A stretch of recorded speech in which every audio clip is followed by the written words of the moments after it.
Hello everyone, my name is Brendan Snyder. Thank you so much for joining me.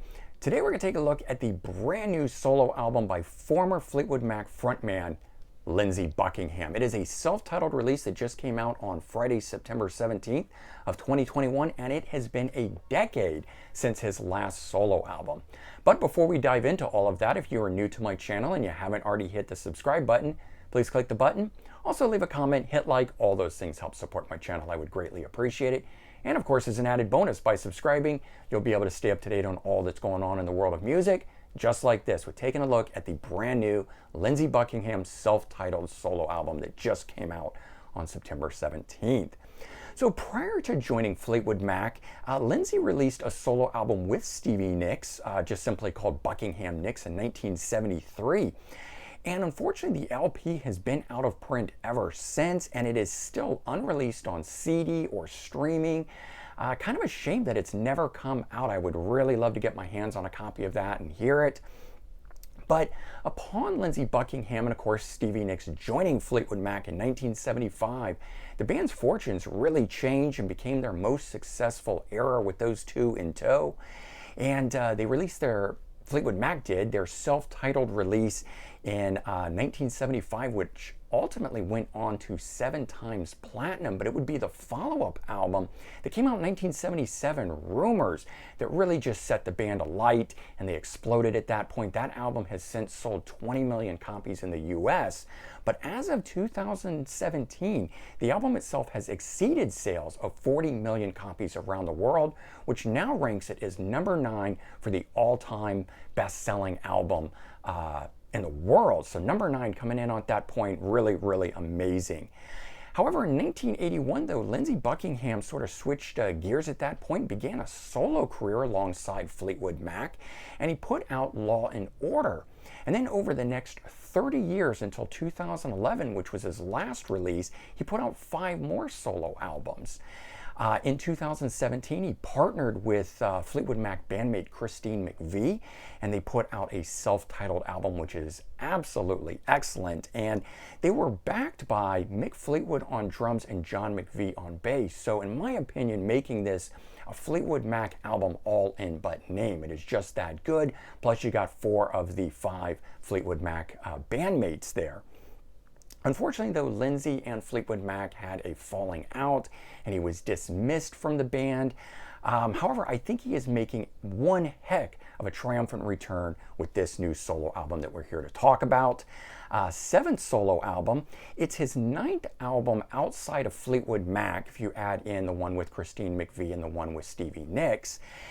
And it's his 15th studio album overall, including the Fleetwood Mac ones as well.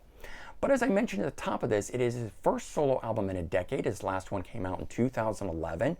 All vocals and instruments are being handled by him on this, as well as production, engineering, mixing. So really making this a true solo effort. I find it interesting that it is a self-titled release after all these years, but I'm wondering if this is sort of the idea of making a fresh break or starting over, not having the constraints of Fleetwood Mac around him, and that's why it is coming out as a self-titled release. Either way, this thing is really good, and it's his most consistent solo album since 1992's Out of the Cradle, which is personally one of my favorites. You can see it there behind me. I just find occasionally on Lindsey Buckingham albums, the production and that over-layering that he does sometimes can tend to produce a cacophony of sound that can get a little jarring at times. Some of the songs can be hit or miss for me, but that doesn't happen on this album. Each song and the instrumentation is given space to breathe. They really grow, and this here sounds like classic Buckingham style songs. They could easily appear on a Fleetwood Mac album or any of his solo releases. So there's 10 tracks on this. All of these just absolutely fantastic. And I think what this album shows, though, is that Fleetwood Mac never should have dismissed him, because they are going to sorely miss this level of songcraft and writing that he is doing now at this stage of his career on this album. Is going to be sorely missed if they don't bring him back in for a brand new album. But 46 years in, for him to be able to be producing the quality of material that is on this solo album, absolutely outstanding. And if I were to do a ranking of his solo albums, this one here would easily fall in at the number 2 position. It is just that good. All right, so let's talk about some of the songs on here. Track 1, Scream. Now, with that title alone, and I think after what he has been through over the last few years, personally, professionally, and even health-wise, because he had a heart attack, I just think it's a great album opener. And musically, I love the driving acoustic melody of this thing. Just fantastic. Track number 2, I Don't Mind. This one here talks about, or the lyrics on it at least, are what couples face throughout long-term relationships, and that ultimate thing where they have to begin accepting one's flaws and things of that nature. So just a heartfelt song in and of itself, and beautifully done. Track number 3, On the Wrong Side. This one here, music and lyrically, was inspired by his former band Fleetwood Mac, and I think it even evokes the song Go Your Own Way. You can check it out, see if you agree with me on that. Track number 8, Power Down, just features some of his best finger picking that I think that he's done in a long time on here. And again, pointing out, I think, what is going to be sorely missed in Fleetwood Mac going forward without him in it, for what he can do on songs like this. And track number 9, Santa Rosa, just a heartfelt, beautiful ballad, not about not wanting to let someone go, and a great song to come in at number 9 on the album, almost bringing it to a close at that point. So let's take a look at this. We got the front cover there, very sparsely done. Same thing on the back side, just a nice shot of him there in the 10 tracks, so not overdone. And there's that part of it. And when we turn it in here, we get all the lyrics in this. Not a lot else going on. There's no booklet to this. The disc is in this part of the sleeve. It is a diggy pack, as you guys can see.